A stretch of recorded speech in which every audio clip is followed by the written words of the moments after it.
All right, in this video we're going to look at the different forces that we will see in problems. The first type is a generic applied force, and this is anything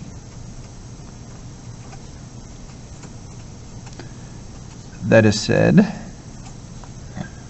to be acting on the object that doesn't have a specific definition.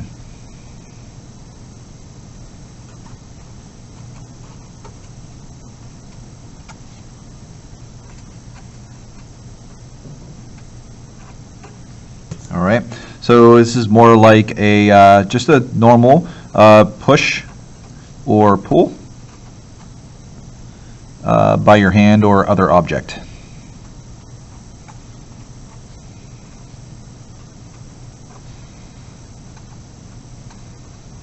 All right, and a push or a pull is really what the definition of a force is. It's the most basic way that we can say it. And that's it. So it doesn't have any particular specific properties there. If it's just an applied force, it's generic, and it is what it is. Then there is friction. We are all somewhat familiar with friction. Now, friction has a specific definition here. It is caused by a surface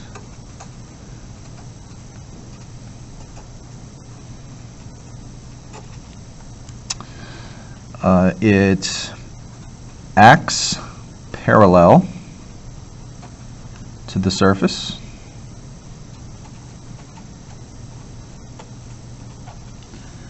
and it opposes motion.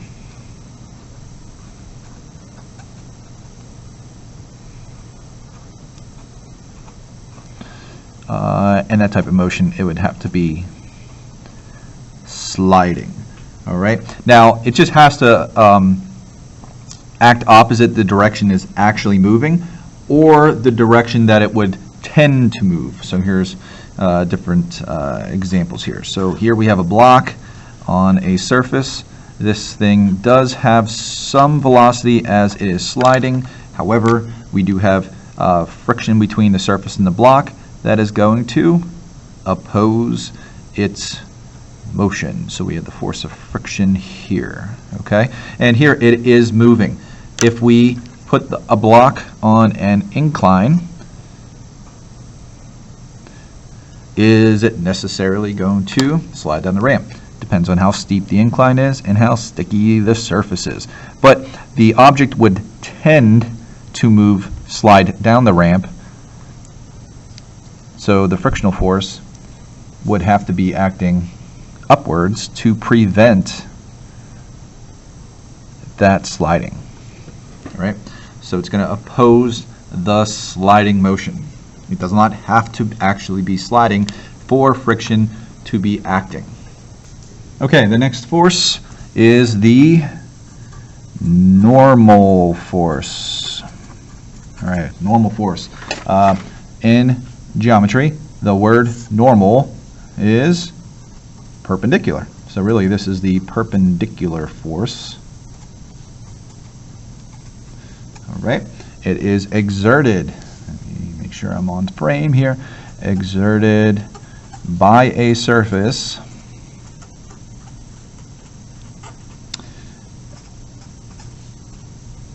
and acts perpendicular or normal, that says normal, to the surface. All right, so let's look here. We can have object on that surface. Well, normal force pushes this object. Now there's other forces here. So if the block is pushing down on the surface then has to push upwards on the object. And that would be the force of the surface on the block, and we would call that the normal force.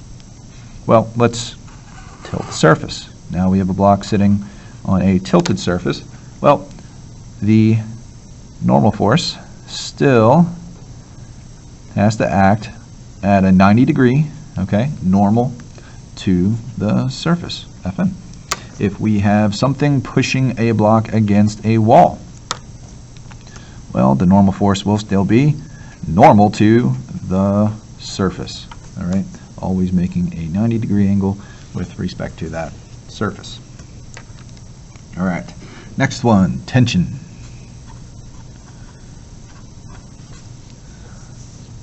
All right, tension is a force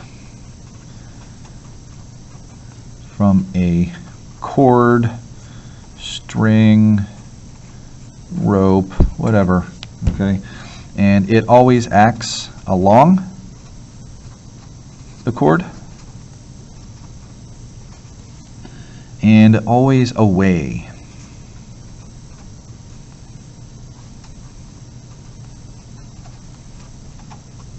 All right, so wherever side the cord is on, it has to be acting along that cord. All right, so here we have a block, could be on a surface, and then we have a cord there. You pick up the cord and you pull it. It's going to become taut, right? Tighten up the cord, and that is going to be the direction of your tension force. Right? Always has to act away. You can't push with a string. All right. Go ahead and try. See how that works out. All right. So that's tension force. Now we have one more force, which is weight. All right. Weight. Weight is the force of gravity.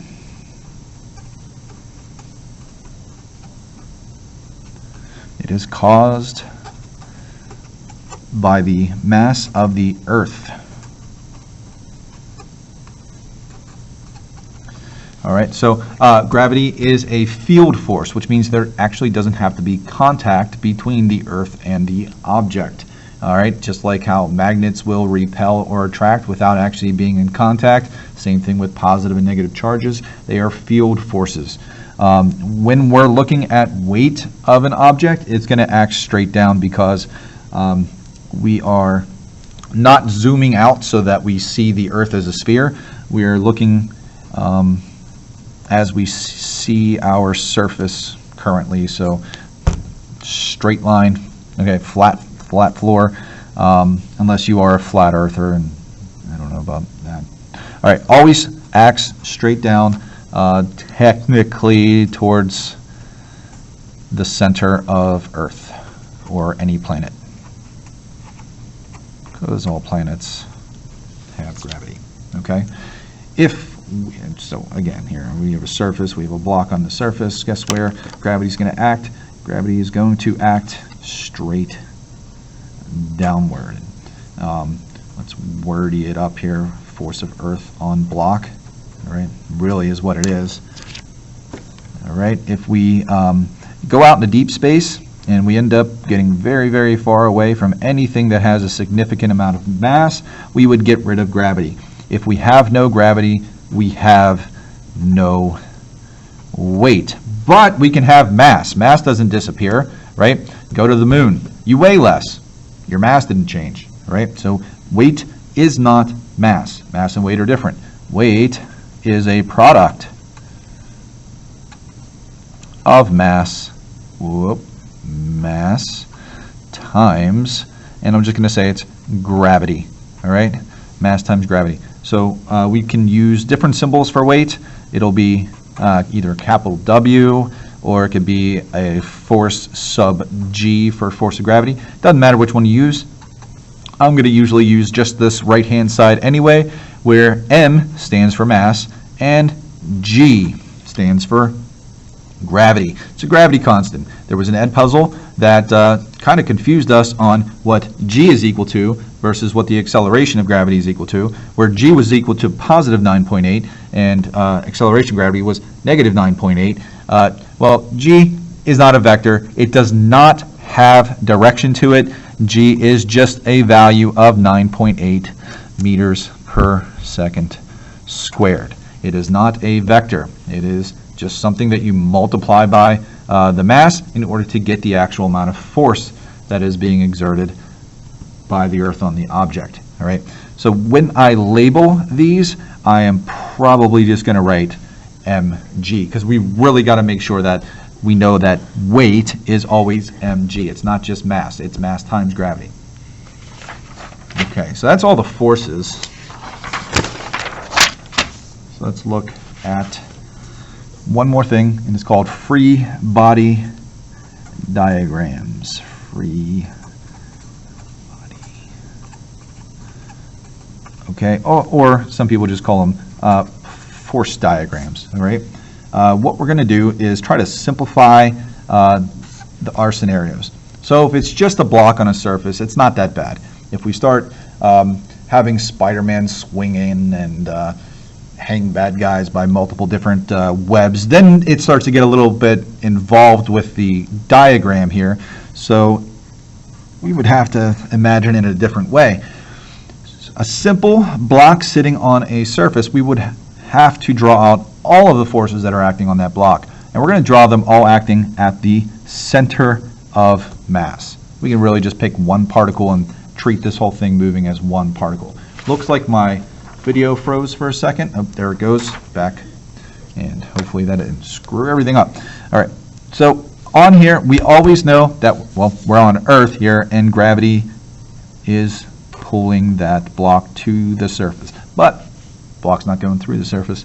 There is the surface holding the object upwards, and you would have the normal force. So there you go. That is a force diagram. To call it a free body diagram, you're basically just getting rid of all the details and just drawing the force arrows. That's it. So you erase the blue, you get a free body diagram. All right, they can get more complex. Let's tilt this, put the block on the surface, and it is motionless. It is just sitting there. How could it be sitting there? Well, it's not slippery enough to slide down the ramp. So there has to be other forces that are acting on it. Okay, we have gravity being pulled straight down. All right, just because the surface tilts does not mean the entire Earth tilts. So gravity is pulling that thing down. We have contact. All right, it is touching the surface. That means that the surface has to exert a force on the block. And actually, this surface exerts two different forces on this block. There is the perpendicular force, the normal force. And why is it not sliding down the ramp? We should know that there is a frictional force, and it's going to oppose the direction of where it wants to go, right? It wants to slide down, can't slide down because it's holding it back, right?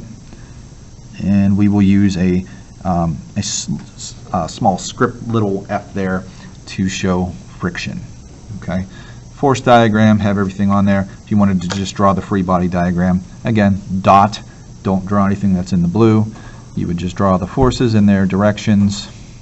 And what this really does is once we draw enough of them, you'll start to see that the surrounding of the object doesn't really matter for how you solve the problem. We can have many different scenarios that the arrows are looking like this. The forces might be different. These can be two different tensions. One could be a normal force, the other one can be a tension. And changing up the forces does not really change up how you solve the problem. It's just what is it actually in contact with.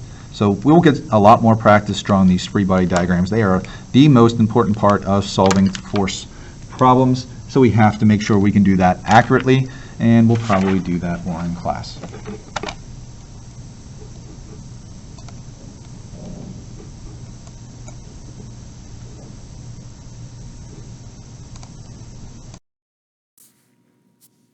All right, in this video, I just want to do a quick rundown of what the Newton's 3 laws are, a couple key terms that you want to make sure you pay attention to, and then look at some free body diagrams and be able to write the equations for those different scenarios. For the first law, a mathematical way to think about it is just that balanced forces do not cause acceleration. So that in our sum of all forces equation, all right, sum of all forces is equal to 0. All right, you're more familiar with the sum of all forces equals mass times acceleration. Well, if the forces are balanced, there is 0 acceleration, so m times 0 on the right-hand side would be 0. So when it's first law, we always want to make sure that we start out with the statement that the addition of all the forces are going to equal 0. A second variation of the law is this statement right here: an object at rest will remain at rest, and an object in motion will remain in motion. And then there's that extra part that says, unless acted upon by a net force or an external force, outside force, sometimes worded different ways. So it's really saying an object's going to stay in its current state of motion unless it's not.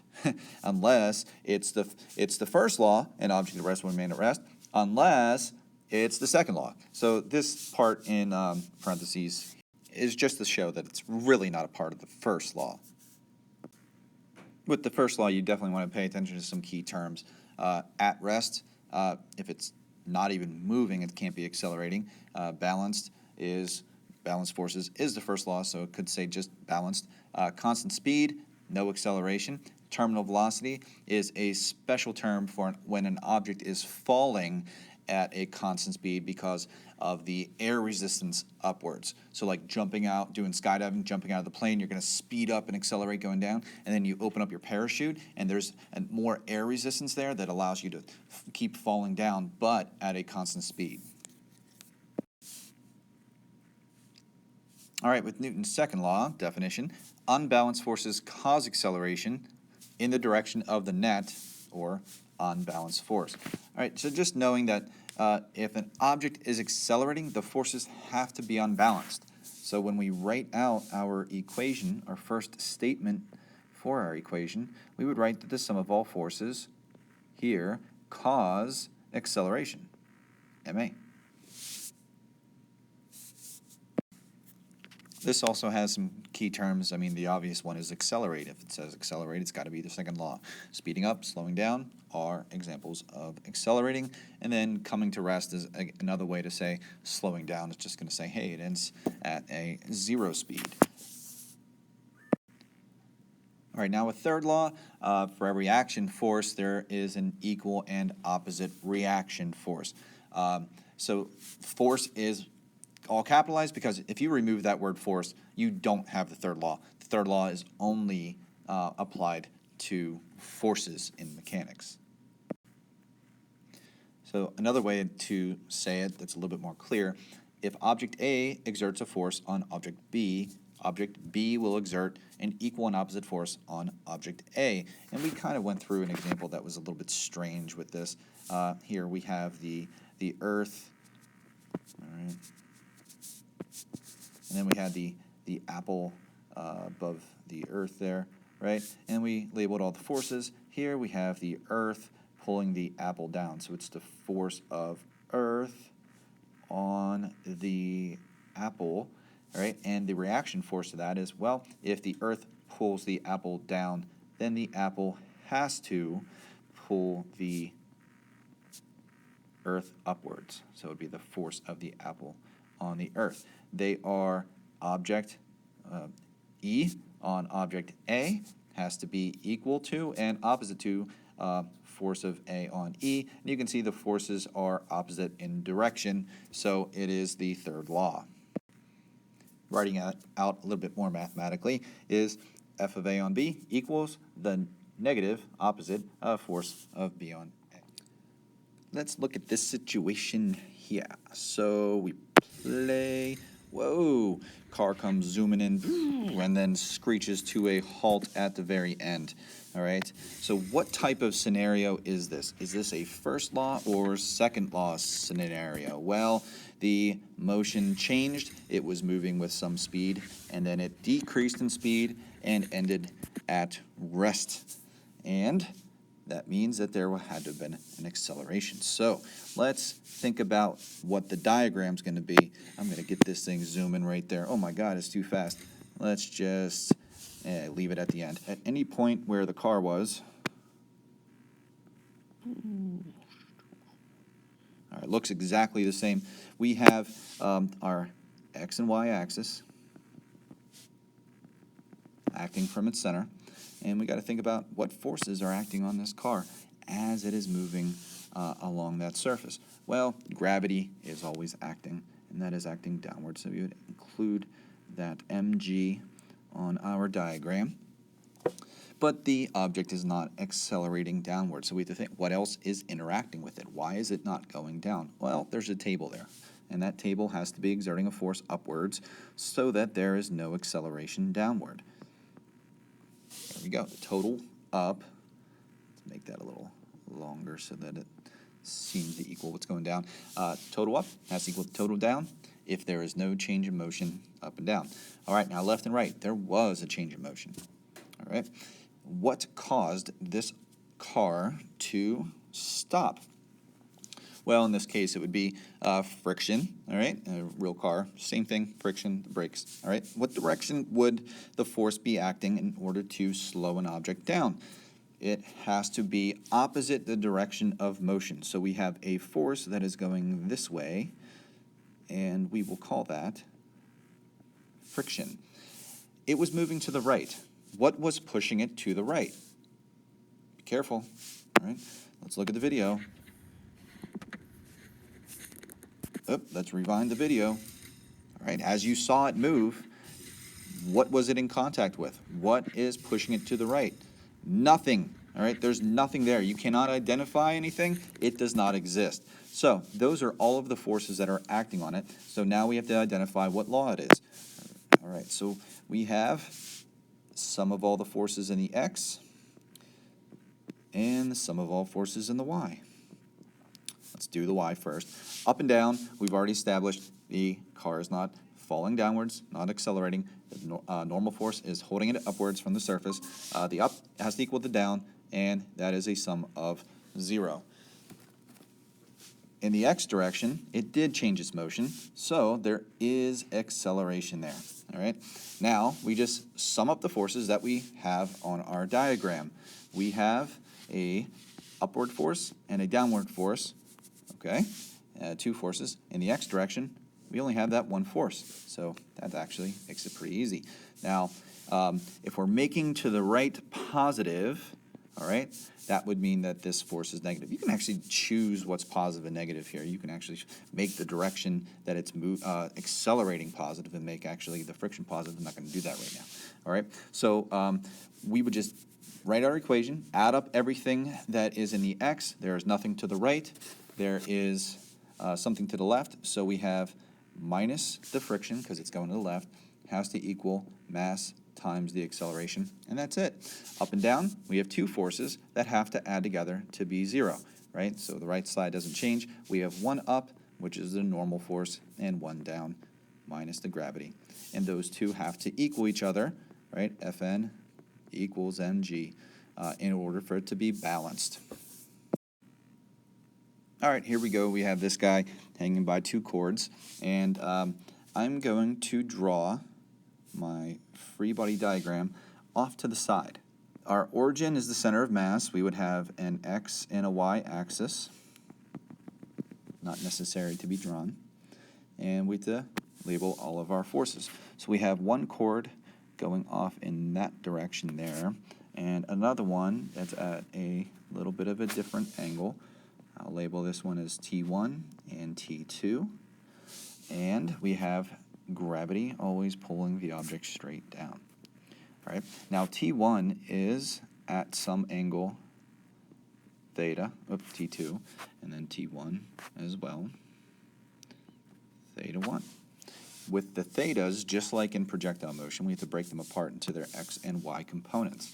So T1 has an x component going this way, and I'll call that T1x, and then it has a y component, T1y.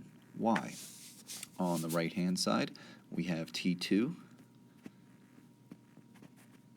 in the x direction and T2 in the y direction. All right, and anytime we have to solve for the x and y components, especially when we're drawn with respect to the x-axis, we always use cosine for the x and sine for the y. Next, we have to add up all the forces. So we're going to add up all the forces in the x direction. So I'm going to write a statement here that says, this is what I'm doing. I'm going to add up all the forces in the x. And then down here, I should be able to squeeze in the sum of all the forces in the y. And we have to state what law this is as well. So is the object accelerating? And you have to ask that in both directions. So left and right. Is this object changing its motion at all? No, it is at rest. It is not changing from that state. So left and right, it is not accelerating. The sum of all forces have to be 0 because everything's balanced. Same thing up and down. There is no change in motion up and down. The right-hand side has to be 0, no acceleration. And when we go down to the next line to really write out the relationship that we need to solve anything for this problem, the right-hand side always stays the same. So we're making our decision of what is going to end up on the right-hand side throughout the rest of the problem in that first step of what law is being applied. All right? Now we just sum up the forces that are pointing left and right. We go over to our diagram here. We can see that left and right, we drew them in green. We took the angles and broke them apart because we are bound by this two-dimensional system that we have to keep everything separated. So we have one to the right and one to the left. Right is positive, left is negative. If we were to add this and this together, we should get 0. So that means that the one to the left has to be negative. All right, so I'm just going to write it this way as T2x minus T1x. And that has to equal 0. And if you think about it, that makes sense.